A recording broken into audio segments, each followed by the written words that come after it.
തൃത്താലയെ സ്മാർട്ടാക്കും. ഇപ്പൊ തന്നെ തൃത്താല സ്മാർട്ട് ആവാനുള്ള എല്ലാ അടിത്തറയും ഔദ്യോഗിക സ്ഥാനാർത്ഥി പര്യടനം തുടങ്ങാൻ പോകുന്നേ ഉള്ളൂ. ഇപ്പോ ഞങ്ങള് പോകുന്നു, ഇങ്ങനെ വീടുകൾ ഓരോ സ്ഥലങ്ങളിൽ ചെല്ലുന്നു, ആളുകളെ കാണുന്നു, വോട്ട് അഭ്യർത്ഥിക്കുന്നു. അത് ഗംഭീരമായിട്ട് കണ്ടില്ലേ, ഗംഭീരമായിട്ട് നടക്കുന്നു. ശരി, അപ്പൊ നമുക്ക് ഇവിടെ ശ്രദ്ധിക്കാം. കാണാം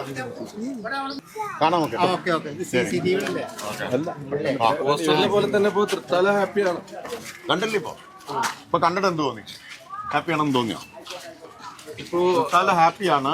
തൃത്താല ഹാപ്പി ആവാൻ ആവശ്യമായ കാര്യങ്ങൾ കഴിഞ്ഞ 5 വർഷം നടത്തിയിട്ടുണ്ട് ഈ മണ്ഡലത്തിൽ. അതാണ് തൃത്താലയെ ഹാപ്പി ആക്കിയത്. അവസാനം വെച്ചിട്ടാണ് ഈ വികസന പദ്ധതികളൊക്കെ നടത്തുന്നുണ്ട് എന്നുള്ളതാണ് എതിർ സ്ഥാനാർത്ഥി പറയുന്നത്. അത് എതിർ സ്ഥാനാർത്ഥി 4 കൊല്ലം ഉറങ്ങിപ്പോയത് കൊണ്ടാണ്. അദ്ദേഹം 4 കൊല്ലം നടന്ന വികസന പ്രവർത്തനങ്ങൾ കണ്ടില്ല. അവസാനം കണ്ണു തുറന്നത് ഇലക്ഷൻ ആയപ്പോഴാണ്. അപ്പോഴാണ് ഇപ്പൊ നടക്കുന്നത് മാത്രമേ കണ്ടുള്ളൂ. അതുകൊണ്ടാണ് വേണമെങ്കിൽ ഞാൻ എണ്ണി പറയാതെ. ഞാൻ അദ്ദേഹത്തോട് പറഞ്ഞല്ലോ നേർക്ക് നേരെ ഇരുന്ന് സംസാരിക്കാം എന്ന്. അതിന് അദ്ദേഹത്തിന് ധൈര്യമില്ലല്ലോ. ഭീരുക്കൾ ഒളിഞ്ഞിരുന്ന് പലതും പറയും. നേർക്ക് നേരെ സംസാരിക്കുന്നവരാണ് ഞങ്ങളെല്ലാം. യുവതലമുറയാണ് കൂടുതൽ വോട്ടർമാരായിട്ടുള്ളത്. അവരോട് എന്താണ് ഈ ഒരു സമയത്ത് ഈ വേളയിൽ പറയാനുള്ളത്? തൃത്താലയെ സ്മാർട്ടാക്കും. ഇപ്പൊ തന്നെ തൃത്താല സ്മാർട്ട് ആവാനുള്ള എല്ലാ അടിത്തറയും റോഡുകളൊക്കെ ഗംഭീരമായി. സ്റ്റേഡിയം വന്നു, കരണപ്രയിൽ സ്റ്റേഡിയം വന്നു. ഗാലറി കാരശ്ശേരി സ്കൂളിൽ ചെയ്തു. സ്പോർട്സ് കോംപ്ലക്സിന്റെ നിർമ്മാണം തൃത്താല പഞ്ചായത്തിൽ നടന്നുകൊണ്ടിരിക്കുന്നു.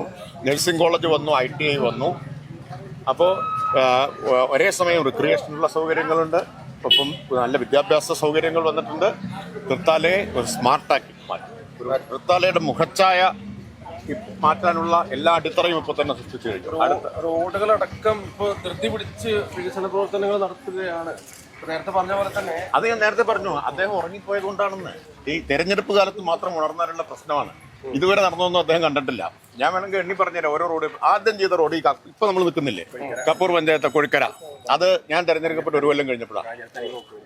കാഞ്ഞിരത്താണി കൊക്കൂർ റോഡ് ഗംഭീരമായിട്ട് 5 കോടി നിർമ്മാണം നടന്നത്.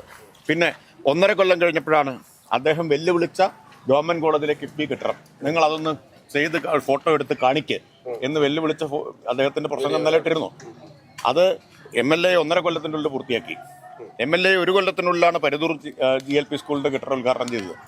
ഇങ്ങനെ അപ്പോൾ MLA പിറ്റേ ദിവസം ചെയ്യാൻ പറ്റില്ലല്ലോ. അപ്പോൾ ആദ്യത്തെ കൊല്ലം മുതൽ നടക്കുന്ന കാര്യങ്ങൾ, അല്ലാണ്ട് എല്ലാം കൂടി അവസാനത്തെ കൊല്ലം ചെയ്യാൻ പറ്റുമോ? അവസാനത്തെ കൊല്ലം വരെ നടന്നു എന്നതാണ്. അദ്ദേഹം കണ്ണും തിരുമ്പി എഴുന്നേറ്റത് തെരഞ്ഞെടുപ്പ് സമയത്തായി പോയി എന്ന് മാത്രമേ. വിജയിച്ചു കഴിഞ്ഞാൽ വനിതകൾക്ക് വേണ്ടിയിട്ട് എന്തെങ്കിലും പദ്ധതികൾ കൊണ്ടുവരാൻ? തീർച്ചയായിട്ടും വനിതകൾക്ക് വേണ്ടിയിട്ടുള്ള ചില പദ്ധതികൾ ഞങ്ങൾ മാനിഫെസ്റ്റോയിൽ വെക്കുന്നു.